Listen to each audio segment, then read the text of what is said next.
Thank you, Felix. Thanks for his kind introduction. Morning, ladies and gentlemen. I'm Joyce from the Center for Civil Society and Governance at the University of Hong Kong. I'm very pleased to be invited in this occasion to share our works and our views on sustainability vision for 2030 to 2050 and the community awareness and social entrepreneurship intent in Hong Kong. Maybe I jump into the detail. Let me spare a few minutes to introduce our Center for Civil Society and Governance, which is housed under Faculty of Social Sciences and affiliated with the Department of Politics and Public Administrations. And these are our five focused areas, and our works usually work against these focuses. We aim to leverage community resources which are usually idled or scattered in the community. We would also like to incubate innovative solutions and facilitate cross-sector partnerships to obtain the sustainability. I would like to highlight that actually we broadly defined the word or the context of sustainability and the community. For the sustainability, we think that a sustainability means not only the environmental sustainability, and other elements are also very important in building a civil society, including like whether the society is inclusive or whether our economy is diverse and vibrant. All these also affect the resilience of the society. And for the communities, we are not talking about only the general public or limited to specific geographical area. We are not only talking about Gai Fong and the general public. We think that other stakeholders and key players in the societies are also very important in driving the sustainability in Hong Kong.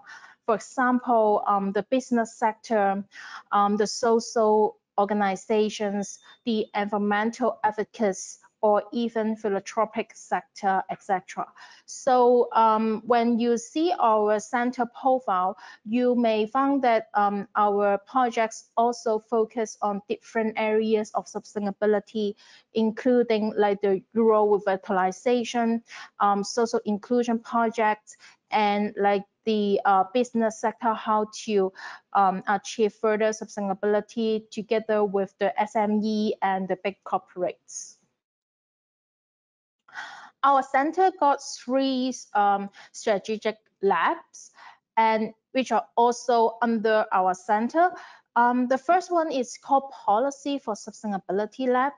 It aims to generate social ecological synergies to promote environmental sustainability. One of the signature projects that you may probably learn about is our so-called Sustainable Light Fuel project. And it's aimed to revitalize the rural context and how to enhance the rural and urban integration.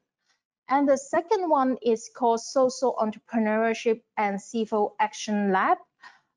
We would like to draw different kind of community actions and use a commoning approach to accumulate and build social capitals. The third one is called Nonprofits and Philanthropy Lab. We aim to enhance the capacity and governance of such sector to obtain further and greater social impacts. And underneath, we have the Academy for Sustainable Communities. We aim to disseminate our knowledge and experience harvested from our research and action projects This academy organizes frequent and regular training programs and education events for different sectors. Our team got various expertise.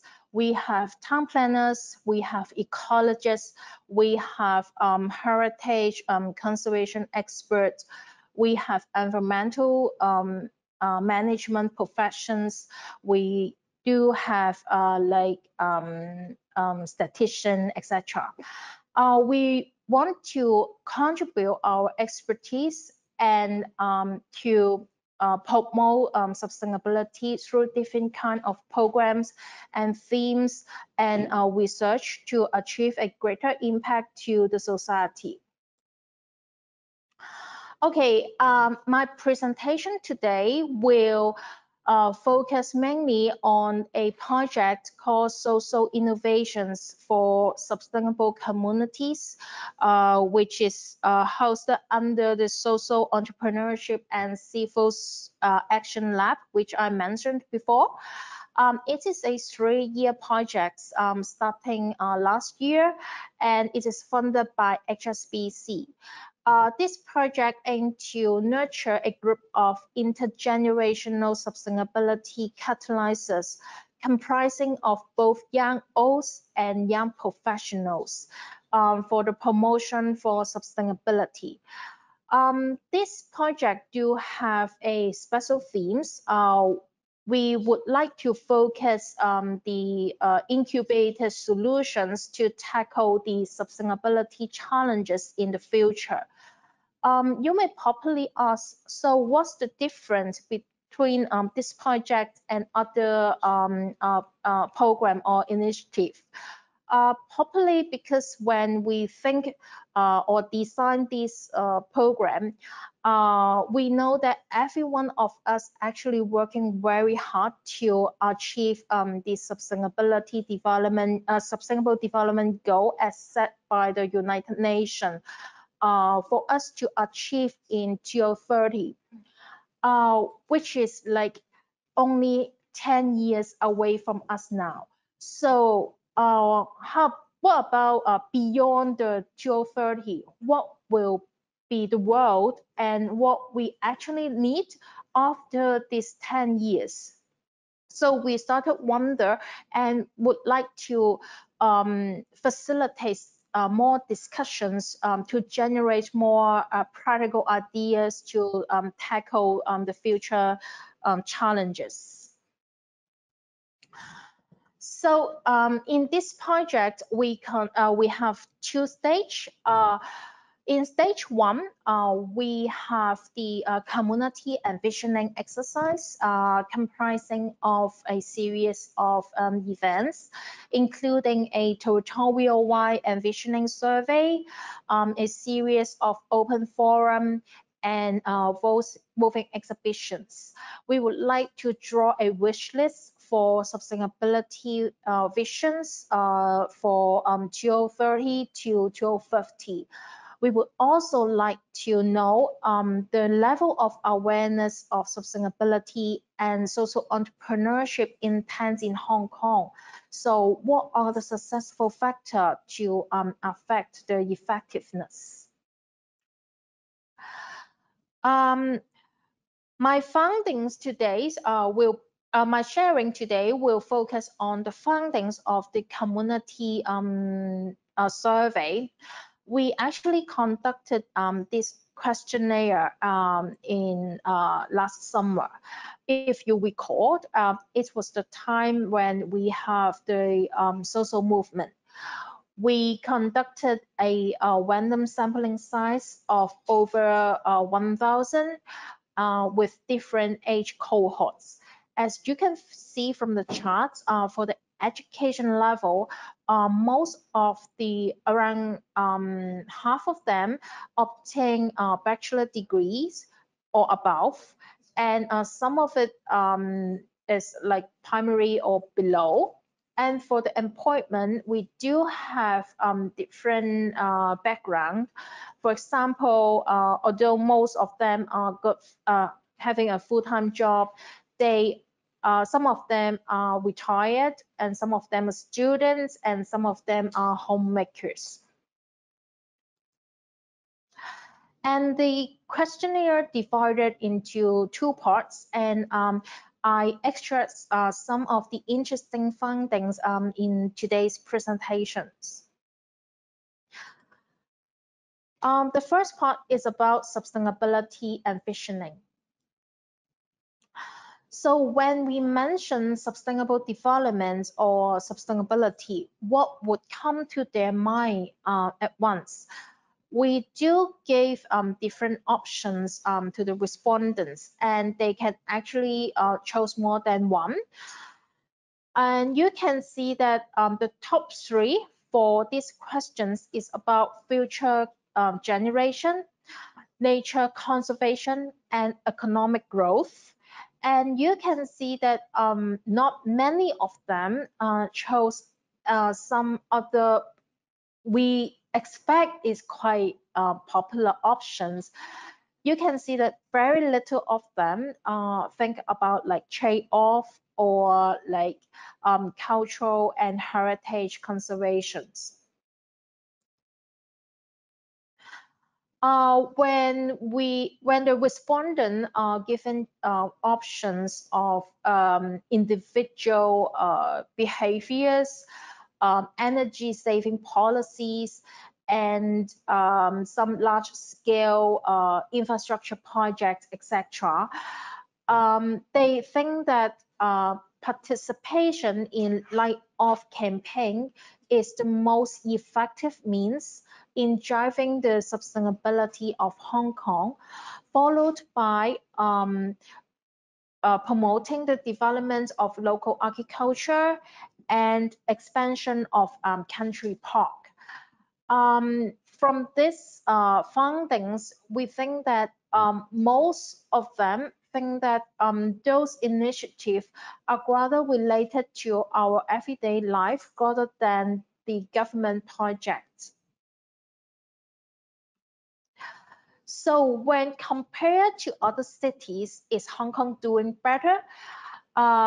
We found that 40% of them disagree this statement. And interestingly, we found that the younger generation, which means they are age 15 to 49, 70% of them chose that they disagree. And it shows that or reveals that the younger generation may have a higher expectation on the performance of sustainability in Hong Kong.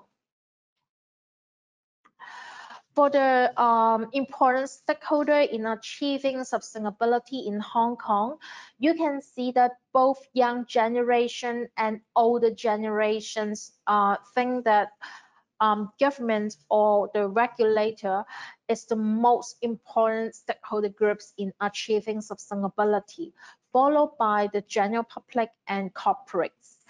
And interestingly, you can also compare for the general public part, over 60% of them think that the power of civil society is very important in achieving sustainability, whereas for the older generation, they only like 37% think that general public is important. The second part is related to social entrepreneurship in Hong Kong, and maybe you will also wonder why we would like to have this focus, because we our team think that social entrepreneurship and social innovation is actually emerging in Hong Kong. It is a process of rethinking exercise to like help us to rethink how the resources can be reconfigured in the future. And in the overseas countries, it's proven to be a very successful experience, and we can see that more and more social venture also emerging in Hong Kong. So of course we asked them have you heard about social enterprise? And not surprisingly, most of them heard about this term. And how about the WWF? Have you heard about it? And of course, most of them said yes. But then, is WWF a social enterprise? It shows that like 30% said yes, but 40% was not sure. So we think that the general public thought they know what is social enterprise, but in fact they are not. We also give them a series of indicators to check the social entrepreneurship intents, and these are these social capitals we have. We found that we have some very strong social capitals in our Hong Kong societies, including prior experience, perceived social support, and social entrepreneurial self-advocacy. And these are very important in building a solid social entrepreneurship foundation. But you can see that like moral obligation and empathy is relatively weak in this context.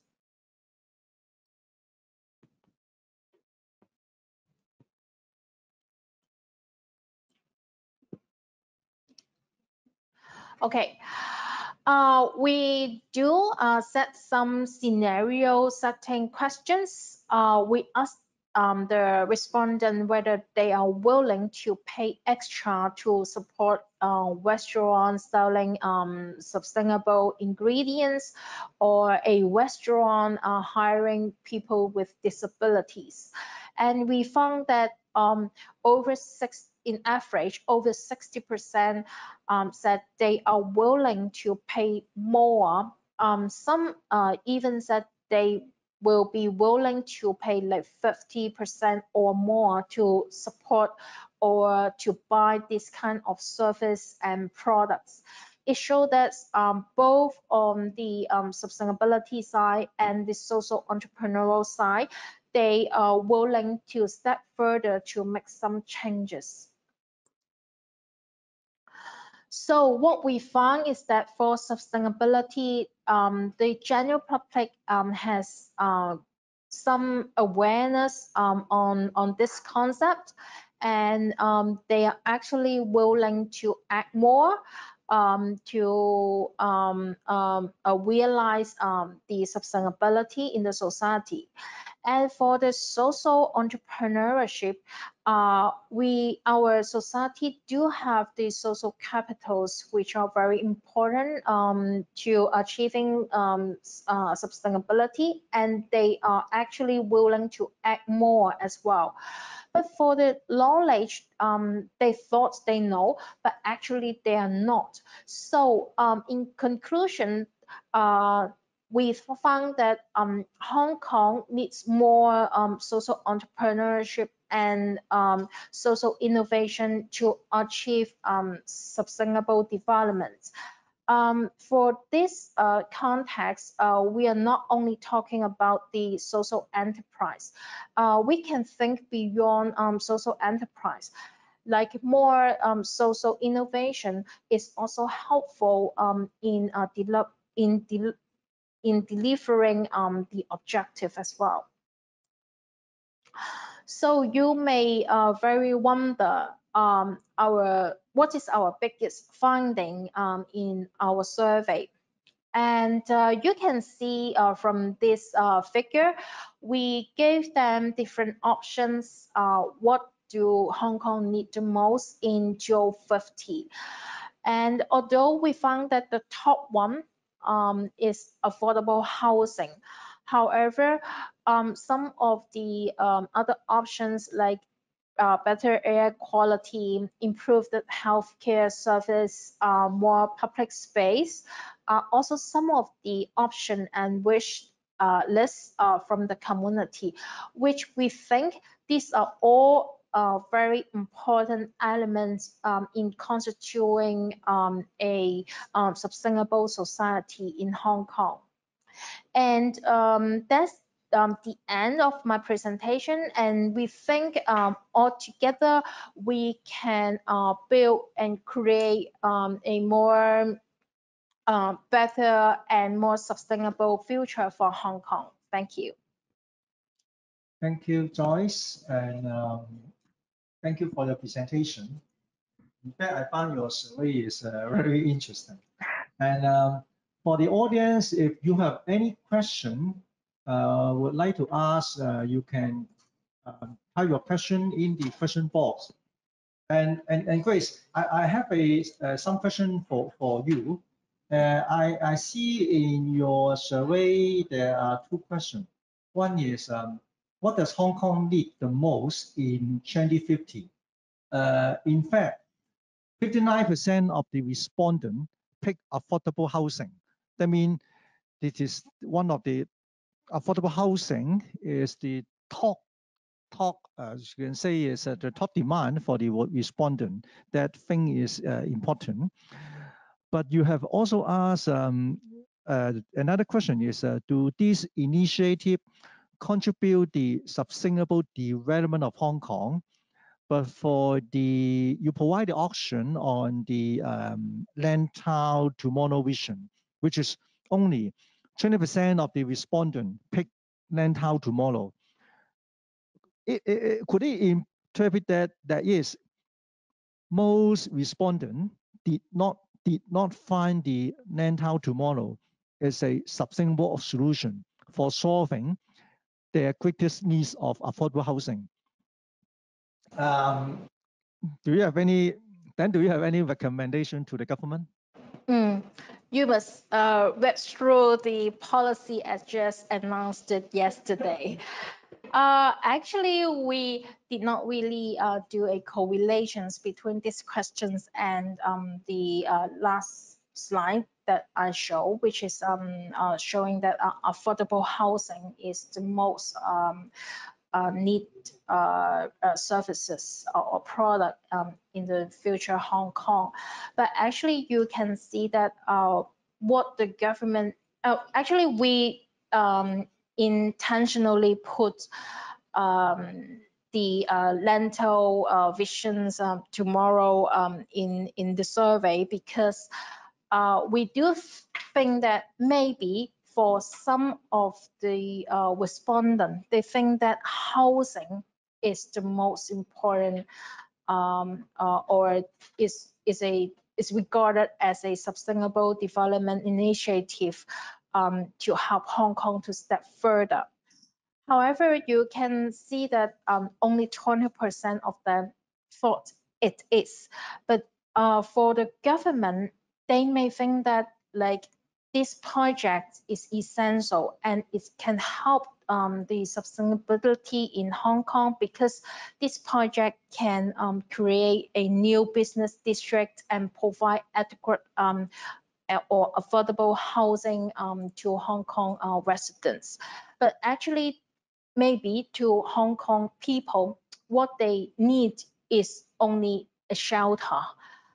But from that from the previous slides that we showed, only 20% opt for this option, maybe because for them, from the community perspective,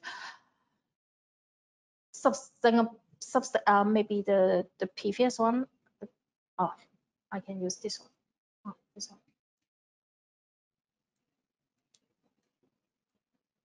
Okay, you can see that the top three are all related to personal or everyone daily life.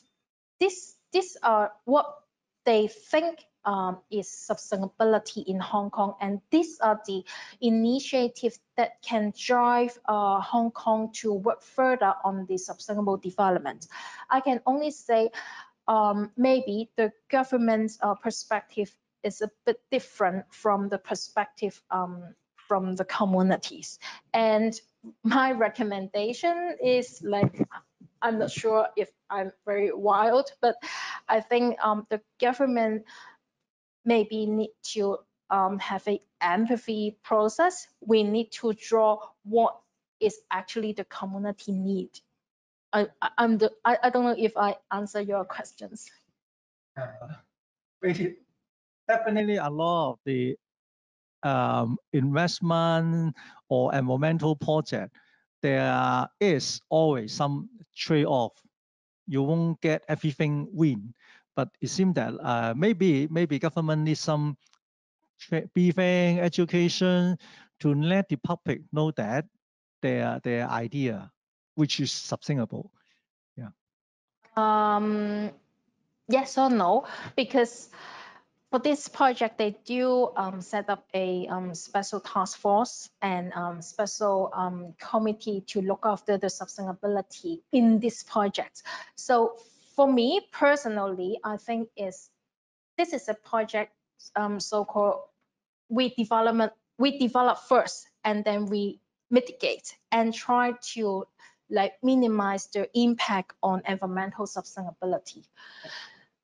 It will be a long discussion, but anyway, maybe move to another question. I think, in fact, on your question, there's about whether the respondent are willing to pay higher price on sustainable food or social enterprise. In fact, I find that the result are not so very supportive for such move. It seems that the restaurant might lose 30 to 40% of their customer if they change to sustainable food or change to a social enterprise. But it is quite uncertain whether the revenue due to the increased price due to the high price to cover such loss. It seems that how could this sustainable restaurant to deal with such kind of pricing challenge? I think every business or social enterprise, they need to have a viable business model. For us, this figure is actually quite encouraging. To us, maybe we are too optimistic. At least like in average, more than 60% is willing to pay extra. I'm not sure if we can ask Andrew. I think at least there are some customers or community they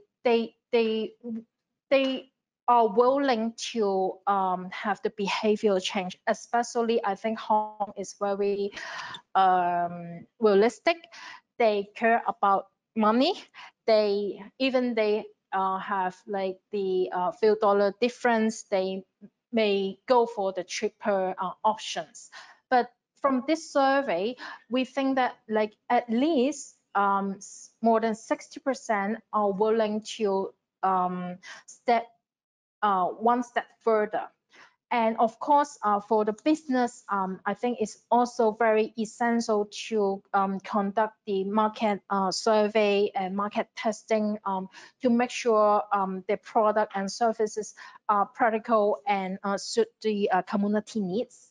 And this are quite important in having a viable business model as well. Thank you, Joyce. In fact, our next speaker, Andrew, is here, but maybe he might answer, give some comment in his presentation. Thank you, Joyce, today. Yeah. Very much. Thank you.